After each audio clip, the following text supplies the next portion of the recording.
New moms are busy moms. And if you're pumping breast milk for your baby, that may include pumping on the go. So what happens if you're not near your usual pumping spots? How do you find a spot that's private and has everything you need? How do you know if it's a safe location to pump? And what are some tips for turning a not-so-great spot into something that works? Today, we're talking about how to find clean, safe places to pump your breast milk. We're the Boob Group. I use a breast pump. I hand express milk for my baby. I exclusively breastfeed. I use a nipple shield. I breastfed after a C-section. I use a milk bank. I breastfeed in public whenever I feel like it. I pump at work. I breastfeed with a cover. I breastfeed twins. I give my baby bottles. I made my own supplemental nursing system. I supplement with formula. I talk to my baby while I breastfeed. I'm breastfeeding as a survivor of sexual abuse. When I have extra milk, I share it with other moms. We are equal. We are the Boob Group. Welcome to the Boob Group. I'm Sunny Galt, and I'm one of your co-hosts for the show. That's right. We are changing things up here on the Boob Group. And really, this is the first episode where you guys can now see some of those changes. We've been working on it for a while. We're real excited to talk about. So how are things changing here on the Boob Group? So the moms are now running the show. Breastfeeding, pumping moms. We have a group of amazing moms that are going to be sharing the spotlight with me, co-hosting the Boob Group, sharing their own personal experiences. All of these moms are experienced moms. They're passionate about providing breast milk to their babies. And we're just so excited to have them on the show. A lot of the moms have a very diverse background and experience when it comes to breastfeeding and pumping for their babies. So I think it's going to just really change up the conversation and make things really interesting. So today's topic is, how do you find those good pumping spots when you're out and about? So let's meet some of the mamas that are joining our conversation today. Ladies, Priya, let's start with you. Tell us a little bit about yourself, your family, and your experience with today's topic. Thank you, Sunny. Well, I'm so excited to be a part of this group and this new format that you're doing. So my name is Priya Nemard, and I am an entrepreneur, and I'm also the co-founder of Moms Pump Here, which is an app moms can download for free to find locations to breastfeed and breast pump. And I'm also a mom of three. I love it. Thank you. I love it. I love your app. I use your app. I'm a fan, Priya. I'm a fan. Okay, nice. Continue.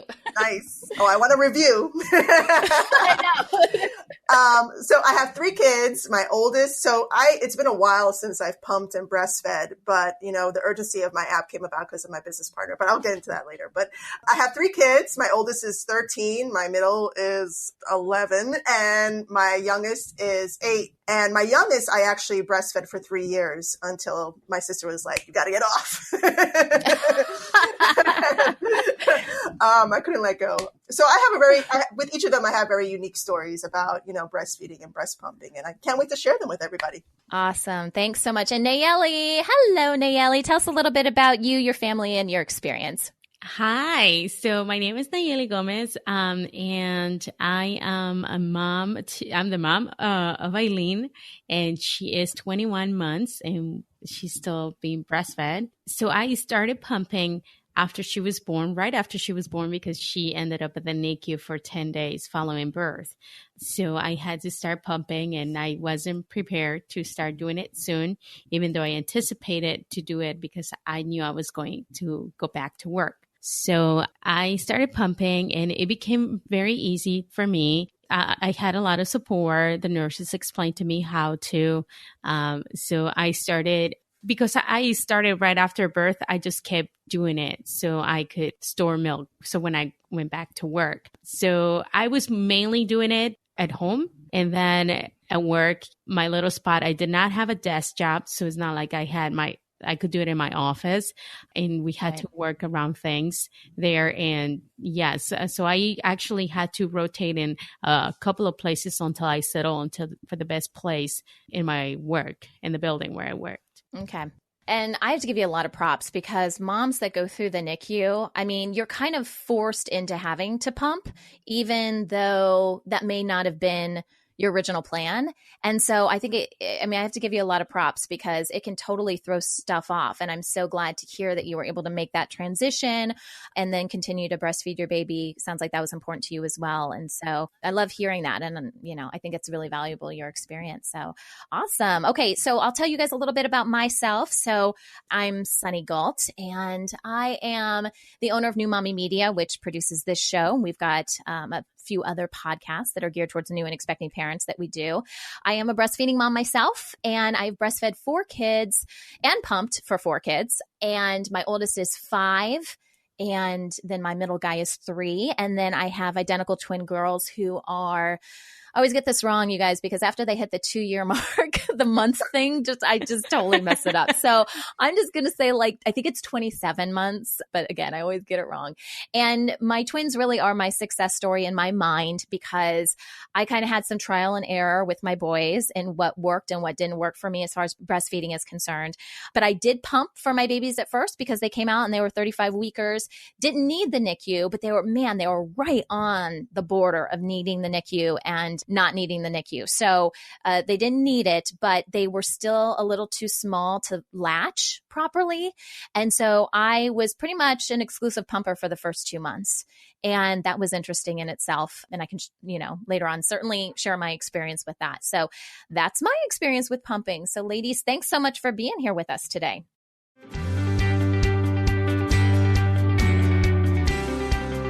Okay, so before we really get into the heart of today's topic, I wanted to share with you guys a boob oops. I love this segment. So this is a great segment where you guys can send in your funny stories. Sometimes it's not funny when it's actually happening, but then it's funny afterwards, right? So these are funny stories about you guys pumping or breastfeeding your babies and just the crazy things that happened. So this comment comes from Sarah, and Sarah emailed this to us, and she says, I was at work and I was going through my normal routine of pumping and visiting the boards. Time was up and I was putting the milk in a bottle for storage and putting up my pump parts. All of a sudden, I get a huge surprise. The president of the company barges in on me.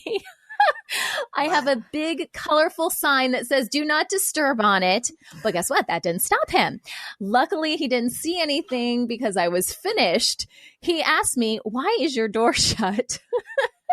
And I said to him, I pump for my baby. He looked confused and said, what?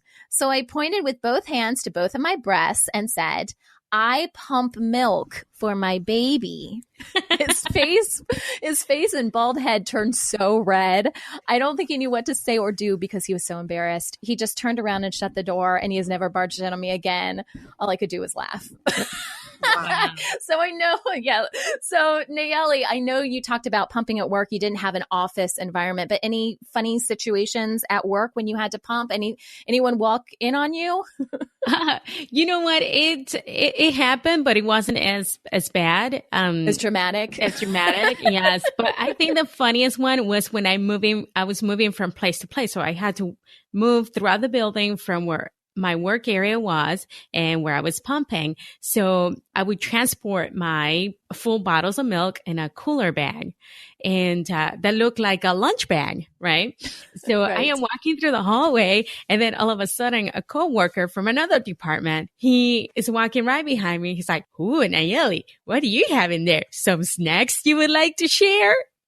And I just turned around and looked at him. I'm like, you have no idea what you would want me. You would not want me to share this.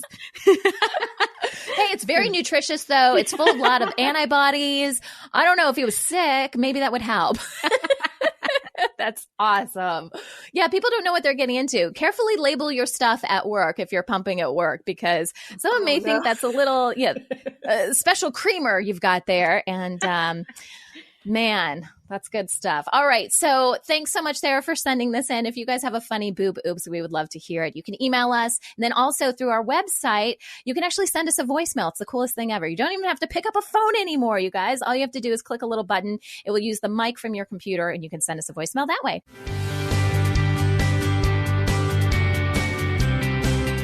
All All right, so today we're talking about how to find clean, safe spots to pump your breast milk. And many of these tips, honestly, they can apply to breastfeeding moms as well. We don't want to, negate breastfeeding moms in this conversation, but usually pumping moms are bringing a lot more stuff with them. They may have some additional requirements or amenities that they need. So that's why we're concentrating on pumping moms today.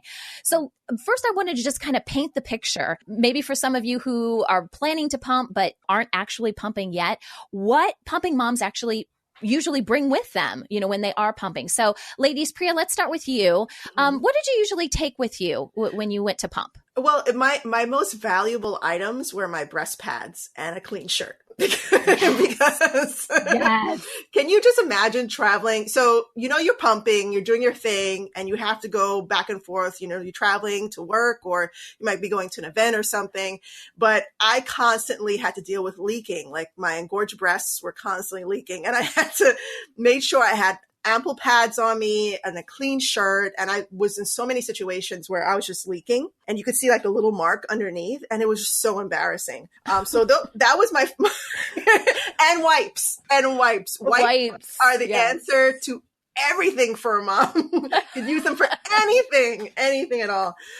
So it was the pads, the clothes, the wipes, obviously having a cooler bag on you to keep that milk, nice and cool, or, obviously it's not refrigerated, but, so just for that, having snacks on hand. I didn't really carry photos of my baby because way back when, so my kids are a little bit older. Right. I think I have pictures in my wallet, but I didn't look at them very often. Right. But right. I know that's helpful for some moms to, with the encouragement aspect of it. And also having, all the parts that you need for a breast pump. So something might break, you might lose something, it might be dirty, you've got to wash it, just having extra things on hand. Yeah. And of course, a big bag that's comfortable to carry because you don't want lugging anything around. Yeah, I've seen they've got I pumped so long ago, they didn't have any of this stuff when I was pumping. But they have like the pumping bags now. I've seen actually backpack versions of it. I'm like, that is so smart. Yeah, why didn't we think of it before? Like, I know, right? Because that stuff can get really heavy, and you're already carrying a lot of other stuff too. I think it's kind of genius. So yeah, the bag is really important. And I've also seen for moms that are a little bit more stylish, I have seen more purse type bags where it's really easy to kind of unzip and access the pump parts. Like you were talking about, the actual machine where you got to plug stuff into. That can be really helpful too, because for my twins, when I was pumping for my twins, I actually was fortunate enough to get a hospital grade pump. Oh. And oh man, that was like a lifesaver because I have used pretty much everything. And so the hospital grade pump was awesome, but it was so big and bulky. So when I would take it places, man, I felt like I was just taking everything out of my bag, and that leads us to another ththing as far as like having a table, or something like that was really important because I would like spread everything out. And it just took a long time. And I felt like it was just a lot. It was a lot to carry around. So yeah, I totally get that. So Nayeli, let's get you involved in this conversation, girl. So when you were out and pumping for your baby, we were kind of going over some of the basic stuff that, are more common. Was there anything that you brought with you that you found was more helpful than some of the common stuff that most pumping mamas are going to bring? Aha. Yes. Thank you for asking that because one of my favorite items that is not part of the basics to carry around for pumping was essential oil. And it was lavender oils to kind of get me because, you kind of have to get into the mood, like you can't you have to get into the mood if you're going to pump. Yes. You need to relax. You need to, calm down. You need to, if you're stressed in the middle, especially if you're doing it at work and it's in the middle of a stressful situation at work, you cannot respond as well to the pump. So I used to have a little bit of essential oil, lavender essential oil, and just dab it a little bit close to my face where I could smell it and then spread around all the smell. So the room where I was pumping would smell really nice and kind of, again, get me into the mood. I love that you said that. We've done a couple episodes on essential oils. If you guys want to go back in our library and talk about, listen more on essential oils and breastfeeding, and it can have such a calming effect on mom, just like you said. And I never, honestly, I haven't really used essential oils before. I keep thinking I'm going to do it. And then I'm like, oh, but it's so expensive. How am I going to pay for it? But yeah, that's so smart because, just the ability to be able to relax, it's so important. I mean, Priya was talking about pictures and stuff like that. I know a lot of moms bring, their iPhone and they scroll through photos because I find it, especially, and we'll get into this in a second, but the type of environment you're in, the mood is really important, or you're really not going to have a good letdown. You're not going to get, the milk out that you need to get out. And then honestly, that's going to impact you later on in the day, right? You're going to feel more full and you're going to feel like you're going to be able to pump, or you'll leak, to Priya's point about nursing pads and how important that was to her. And now that you're saying essential oils, carrying lotion, boob lotion on you. Because, you get chafed, you might get, little rips here and there, even especially if you're breastfeeding heavily in between pumping. And you're going to need lotion just so you can feel okay. Right. Absolutely. Okay. So let's transition and talking about some of the basic amenities. When we think about, listen, I'm pumping on the go. What do I really need? And maybe we can talk about the basic stuff and then some of the stuff, in a perfect world, we'd have this too. So let's start with the basic stuff. The first thing that I thought of was you need to have a place that's safe. So Priya, in your mind, what does that mean? Safety for you? And was that really important to you when you were pumping for your babies? Well, absolutely. My personal experience beyond Mom's Pump here, I did a lot of my pumping in my office.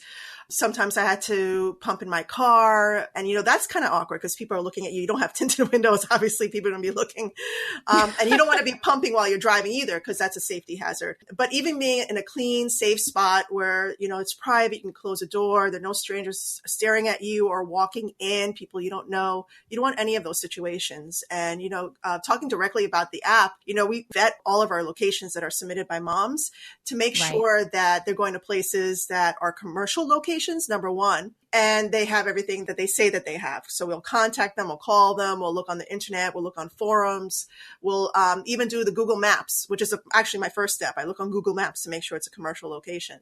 So safety is a huge issue because we don't want I'm a mom and my business partner is a mom. So we started it because we didn't want moms to be uncomfortable or have to go through these bad situations where they had to pump in really nasty places like the bathroom or a car or a closet, or wherever, So safety was a huge issue for us because if we didn't want to experience it, we didn't want other moms to go through it as well. So it's definitely an important aspect of it. Yeah. And having it be secure, which kind of, goes along with that and the privacy factor of it. I mean, like we were hearing in that boob oops. I mean, that poor woman, Sarah, had a sign on her door that said, I don't know actually what the sign said, but it indicated that she was busy doing something that you probably shouldn't come in. I don't know if it said, she was pumping.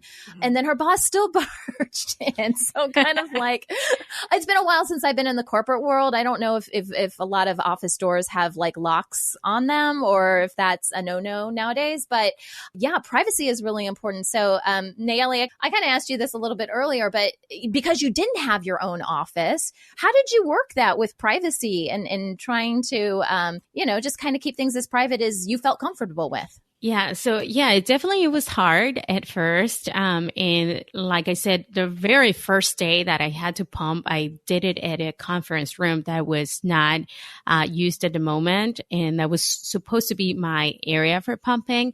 But the very first day is when someone walked in on me, and it was secure. No. It was secure. But the person that happened to walk into me was the director of security. The person that kept the building safe. So he had a master key access to every door. So that defeated the purpose right away because there was a possibility of just one person walking into me. So then we rotate, our next spot was a big bathroom that was not used by anyone else. But when I started using it, people realized that the bathroom was there and they started using it too. So that did not work out after a while. And I ended up going to an office that was not in use at the time. And I had an electronic key, and the department, the security department in my building was in charge of arranging the keys electronically so they could work. So they did mine especially just to open that door. So that was really, really nice. And that's how I ended up. Oh, man. Yeah, so you've definitely had some experiences there. Okay, so let's keep going with our list here. So in addition to things being safe, secure, private, they need to be clean. I mean, and I know, we touch on this every time we talk about pumping in the bathroom, and everyone's like, oh, sometimes that's the only place you can pump. But, when we talk about things being clean and sanitary, what comes to mind? Like, Priya, what was important to you as far as where you could pump and how clean things were and how sanitary they were? Well, we definitely don't want moms to pump in bathrooms because, when you flush the toilet, the fecal matter goes in the air and it's just really nasty. And if you're not going to eat in a bathroom, why should you make other women eat your baby eat in a bathroom or breastfeed or breast pump in a bathroom? But having sanitary conditions is so important because you don't know what kind of germs are on the countertops or near or around you or in the air. When I was pumping, I always had hand sanitizers on me. And again, the wipes. I always had wipes and wipe down stuff. That was like my go-to saver for everything. Yes. And of course, if I ever had to pump in a bathroom way back when, it was just, I would try to cover up as much as possible. So nothing would be so my boobs were covered, the breast pump was covered, kind of like with shawl or a scarf or something like that. So nothing would be contaminating it in any way. Okay. Having it clean and sanitary is just as important as the privacy and the safety aspect of it. Absolutely. Absolutely. I'm glad you brought up the point about what happens. I know it's kind of a gross topic, as far as flushing the toilet and how that matter gets into the air. Like, we don't really think about it, that we think of flushing as being a way to get rid of that kind of stuff, but not initially. So I'm glad you brought that up. A couple other things that I thought about real quick. Good lighting. Who wants to pump in the dark? I mean, I don't know. I can actually think of times I pumped in the dark, like in the middle of the night when my twins were wee little tiny, and every 3 hours I would have to pump. So I've done it, but I remember trying to connect the cords and stuff and be like, what? I don't even know what I'm doing. So I thought, good lighting is obviously important.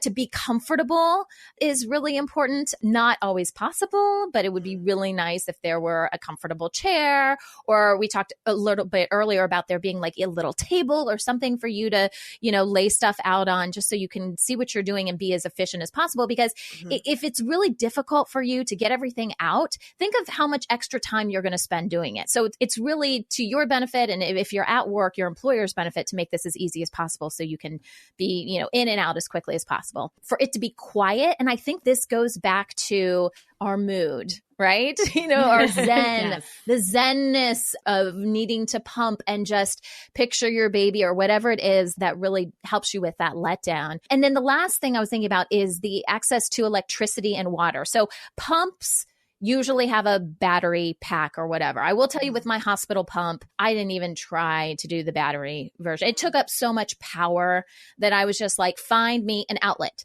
I need to have an outlet. It was heavy to carry around, wasn't it? It's really heavy to carry around. I love it. I loved it, and it did what it needed to do, and I'm so glad that I had it. But man, it really limits you in your mobility. So absolutely. So electricity, I would say, and hopefully you don't have to go fetching for it. You know how the plugs are behind a cabinet or something, and you got to move on. Last thing you're going to want to do is move a big table or cabinet in order to get to a plug. And then the other thing is water. So water to rinse out your pump parts would be helpful. It's one of those things I think falls into that amenities list that would be great. Mm-hmm. But the other option obviously is to get multiple parts so you don't have to wash them all over again. Obviously, we're trying to keep things as sterile and clean as possible so it doesn't, result in any kind of infection or whatever for you. Anything else you guys would add to the list, or any comments based on what I've said so far about those items? No, I think that's it. I mean, that's the basic general list. I mean, there are lots of places, for example, that are listed on the app that have TVs and curtains and magazines, all the fancy stuff. That's in our nice amenities list. Like in our dream world, in our dream world, this is what we would have, right? Well, you could bring some of that though, right? You can bring magazines, and you might even be able to, bring some, if you needed some soothing music, honestly, I mean, you could do some of that stuff if that's what you really needed. But again, you may need some electricity for that to get back to electricity point. If you have your iPad, you could stream like a little movie or something, or put on your headphones. There you go. Music. It's fine. There you go. Or I've heard of moms kind of go along with the pictures of your babies, but doing videos of your baby. So your baby's cooing, or I've heard of moms actually taking video of them breastfeeding their babies and watching it. So anyways, just a couple ideas for you guys. When we look, and when we think about the ideal places to pump, what comes into your mind? And Priya, what are people talking about on the app? You mentioned the commercial spots that you guys aren't going to say, hey, go to someone's house. That makes sense, right? Not that you can't do that. You can certainly pump in someone's house if you know them your and own that's house. Appropriate. That's it. That's all I'm recommending. Your own house or somebody you know. Yes. Yeah. Okay. So, but when it comes to other places, if we're out and about and we're like, oh, what are the big places that we can reach out to? What do you find people entering in on the app as far as common places that are good to pump? Well, the most commonly submitted locations are retail stores. So you have your reliable locations like, the Babies R Us's and the Bye Bye Babies, and even some small mom and pop shops that, offer a space for moms to breastfeed or breast pump. But the most searched item are airports. They're the most searched item on our app and our database. And we have over 200 in the United States, I believe. And we have more in other countries that we have listed on the app. But moms are on the go. When you're out in your daily life, obviously you're going to work, you might have a place to pump or breastfeed if they allow it at your workplace. But if you're shopping or you're going to a park with your baby, the park might not have a place for you to sit, but there might be a store nearby that you want to find to breast pump or breastfeed when you're shopping. So that's definitely the most commonly place that people are submitting to the app. All right. Yeah, that sounds good. Anything you would add to the list, Nayeli, as far as places that you found were easily accessible, especially if you didn't know an area that well, right? Because that's the thing. Like if you already know where you're going, you kind of have your spots picked out. Anything else that you would add that was helpful for you, Nayeli? Yes, taking a small manual pump. Whenever I would go to a place of uncertainty, I would take that too, just in case I did not find electricity available.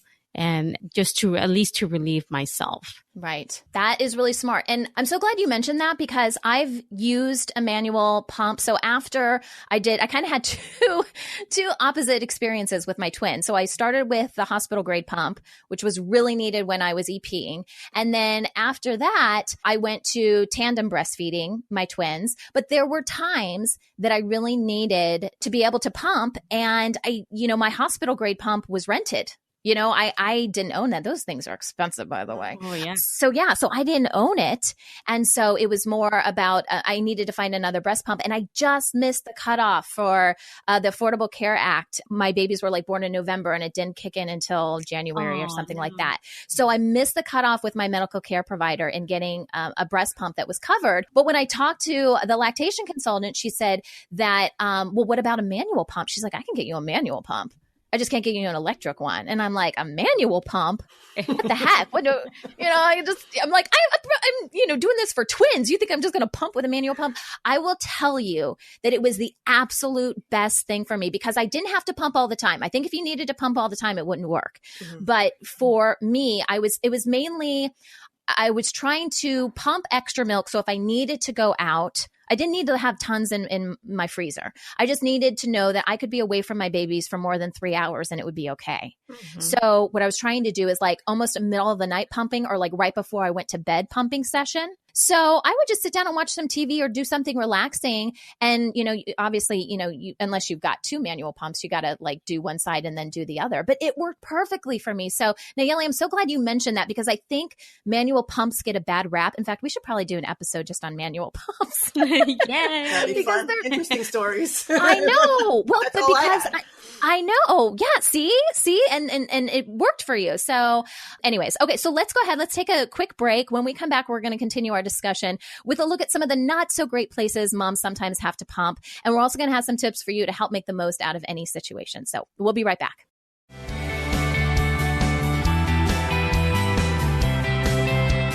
All right, welcome back. So we've been talking about what needs a pumping mom has when she's out and about. And we've talked about some of the best places to pump, what's worked for us in the past. So what happens if none of those places are available?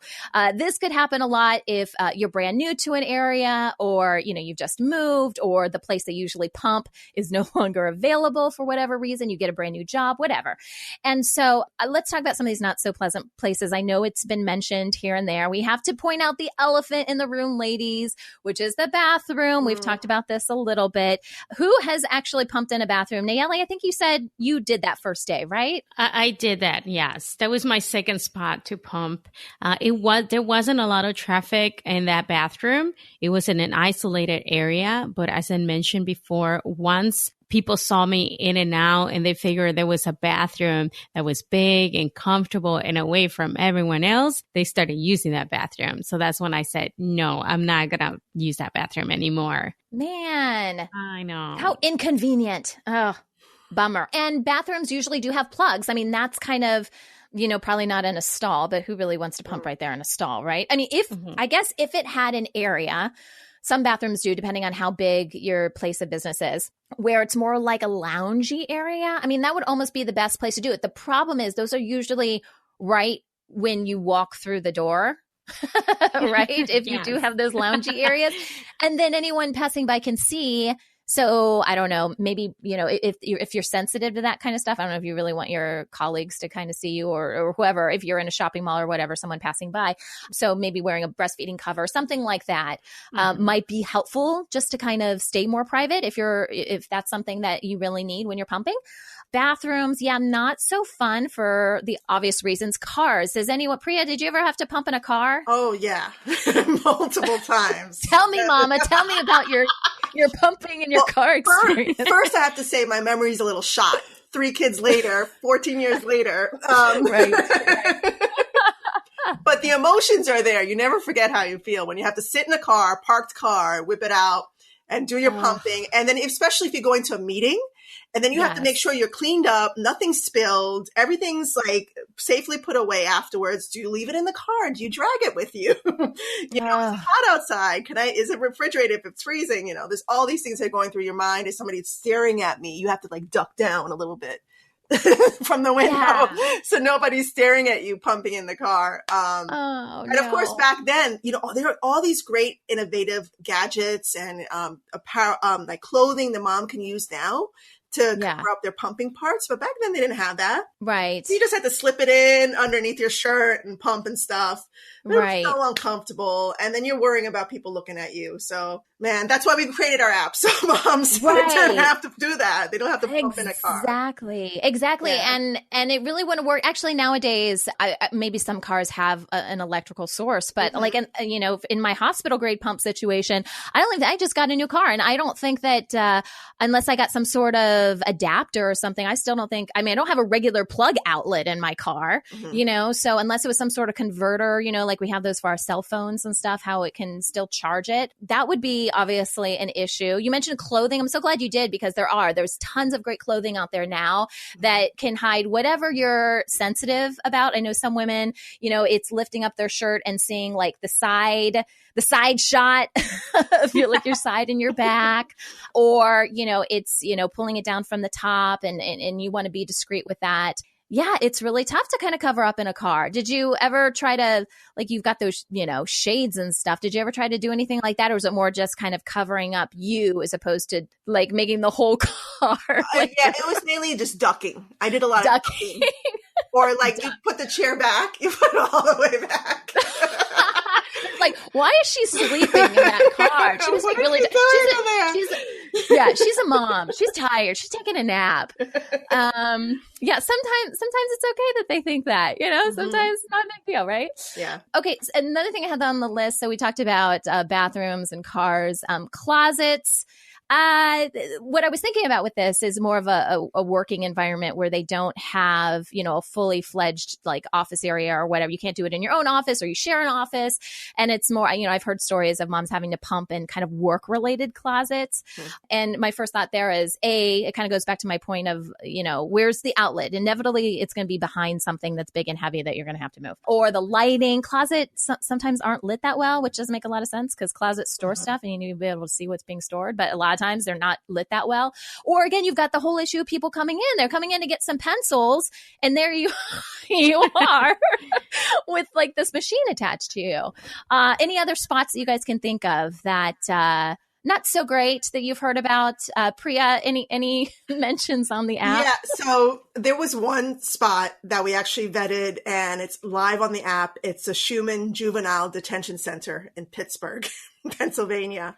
And it's a juvenile detention center. So I guess it's for visitors, if moms are coming by. Obviously, they have to go through security and do all that stuff. But the place that they have available for moms is clean. It's private. There's a chair. There's a sink, which you hardly get, countertop and storage place that you put breast pumps. And, they're very nursing friendly, I guess, for the girls that go to the juvenile center. But some mom actually submitted it and we called them and we verified it and it was all good. And I have to say, of course you get, the little creepy places that we have to delete right away. Right. But this place was legit. So we kept it on there. That is funny. So I posted, it was just late last night that I did this, but the Boob Group, we have our own Facebook page. And so I posted something on the Boob Group and my comment was, oh gosh, actually there's a couple more posts. You guys, this is funny. I'm going to just read these real quick. I said, what's the strangest place you've ever pumped for your baby? And how did you make the most of the situation? So let me read some of these here. Okay. So Claire Clouts wrote at the top of the Empire State Building. She said, oh my gosh. I'm like having pictures of like, the Seattle? What's the movie? Sleepless in Seattle. Am I saying the right movie? That's the right movie. I was thinking Seattle, Empire State, but it was like meeting at the Empire State Building, right? Right. Yeah. Okay. So she says, at the top of the Empire State Building, I was away from her. I'm assuming her is her baby. And she was just trying to keep her milk going. And then Dina Sparrow writes, in the car driving down the highway, husband driving me in the passenger seat, 4 boys in the back, heading to Texas. I didn't want to take 30 minutes every 2 to 3 hours to stop and pump in an 18-hour drive. Totally get that. Mm-hmm. She must have had a pump with a battery because that's a long drive. Otherwise probably wouldn't have worked. It is a long drive. Brooke Sunshine Cheek says, In-N-Out drive-through line. Wow. You guys have In-N-Outs? You guys have In-N-Outs where you're at? It's like a burger joint. Yeah. It's out here on the West Coast. So she says, In-N-Out, multitasking on a busy day at work. Mm-hmm. And let's see, Lindsay Wheeler wrote, in the back of the car, smashed between 2 car seats with my husband and mother-in-law in the front, driving over the border into Germany. Oh, holy cow. And she said, I had to use the car seats cup holders and I forgot the AC adapter, but had batteries for the ride. Thank goodness. The windows were not very tinted, to Priya's point. Mm-hmm. And she said she's trying to maneuver behind a nursing cover. And she said they need to make those things spill proof. So when you're connected, she says it's a crying shame to lose even a drop. Totally with you on that. Amanda says in the teacher's bathroom at a school, because it's true. What are you going to go like in the kids' bathroom? That would be even worse. There should be a lounge. There should be a lounge in school, right? A teacher's lounge. There should be a lounge. And Danielle says the same. She's done the same. So in a teacher's bathroom. Oh, this is interesting. April King says, while getting chemo, she said, I would just roll my IV pole into a private room and pump away at the infusion center. Oh my goodness. That's sad. Wow. April, props to you, mama. That is some serious commitment. A lot of comments about driving in the car, which I totally get. Right. But don't do that if you're driving, because make sure you're like in the passenger seat or something. Just disclaimer, word for the wise on that. Okay. Well, ladies, got to wrap up the conversation. It's been so much fun chatting with you guys. I really appreciate you guys for being part of our conversation today. Also for all of you guys who are listening, we appreciate you guys. And I would love to get some feedback on what you think of the new format and us chatting with other breastfeeding moms. Be sure, if you're part of our Boob Group Club, which is our membership club, be sure to check out the bonus content for this episode, because we're going to discuss steps you can take to encourage the creation of a safe and clean pumping spot in a specific area. So if there's one not there and you're like, hey, this would be a good spot for it, what can you do? All right, so we have a question from one of our listeners, and this is for one of our breastfeeding experts. So this comes from Michelle. Michelle writes, "Hi, I am breastfeeding my 9-month-old son, and I feel like we've established a rhythm after struggling with oversupply and overactive letdown and silent reflux caused by those issues. My supply is doing well, and I've actually started donating to a friend who relies on donor milk for her little girl. I would like to give her as much milk as I can, but when I pump, I'm only getting about 2 ounces or so at a time. Is there a way to help me make more milk without going back into oversupply territory? Or is it just pump, pump, pump? Thanks so much." This is Dawn Kursula. I'm the IBCLC at Brattleboro Memorial Hospital in Brattleboro, Vermont. So, Melissa, you've proven that you can make plenty of milk. And the challenge now, as you're working to make milk for your friend's baby, is going to be to stay in balance and also to keep your baby and your body happy and safe together. My suggestion would be that you not go to galactagogues, partly because some of those are going to go into your milk, and also partly because I don't think that you want to set yourself into hyperlactation. So what I would suggest is that you're on the right track. You want to stay with pumping rather than using the galactagogues. And what I would do, because you've had such a problem with too much milk in the past, is I would set yourself some interim goals and maybe even just set yourself a couple times a day when you're going to work at making more milk for that baby. And what I would suggest is say to yourself, a month or 6 weeks down the road, I would like to be making this much milk every day for that other baby. But this week, what I'm going to work at is this. So you're already at your 2 ounces. Maybe next week you would say, I'd like to be able to give her 3 ounces a day. And the other thing is think about, do you want to make enough milk for twins? Do you want to set yourself back into a hyperlactation situation? Because I really honor the fact that you've been able to get yourself into a state of balance. That's a hard place to go sometimes when you've been making too much milk and maybe had problems with a baby who's been fairly miserable, and you don't want to get yourself back into getting plug ducts and mastitis. So like I said, I'd suggest that you set some interim goals, do some pumping, and I also want to just mention that only someone who's had a problem with too much milk can really appreciate what a problem it can be to get yourself back on a more even keel. So enjoy your own baby, do some extra pumping as you see fit, and thank you for your good question and this opportunity to talk about being abundant with our own milk supplies. That wraps up our show for today. Thank you so much for listening to The Boob Group. Don't forget to check out our sister shows, Preggy Pals for expecting parents, Newbies for newly postpartum moms, Parent Savers for moms and dads with toddlers, and Twin Talks for parents of multiples. This is The Boob Group, where moms know breast. This has been a New Mommy Media production. The information and material contained in this episode are presented for educational purposes only. Statements and opinions expressed in this episode are not necessarily those of New Mommy Media and should not be considered facts. While such information and materials are believed to be accurate, it is not intended to replace or substitute for professional medical advice or care, and should not be used for diagnosing or treating healthcare problem or disease or prescribing any medication. If you have questions or concerns regarding your physical or mental health or the health of your baby, please seek assistance from a qualified healthcare provider. How would you like to have your own show on the New Mommy Media Network? We're expanding our lineup and looking for great content. If you're a business or organization interested in learning more about our co-branded podcasts, visit our website at newmommymedia.com. Hey mamas, don't forget to check out Mighty Moms. It's our online community built for new moms just like you.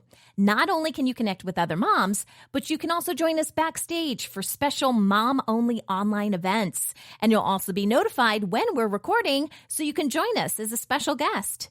Visit our website, newmommymedia.com, and click on the Mighty Moms banner. It's free. That's newmommymedia.com. See you there.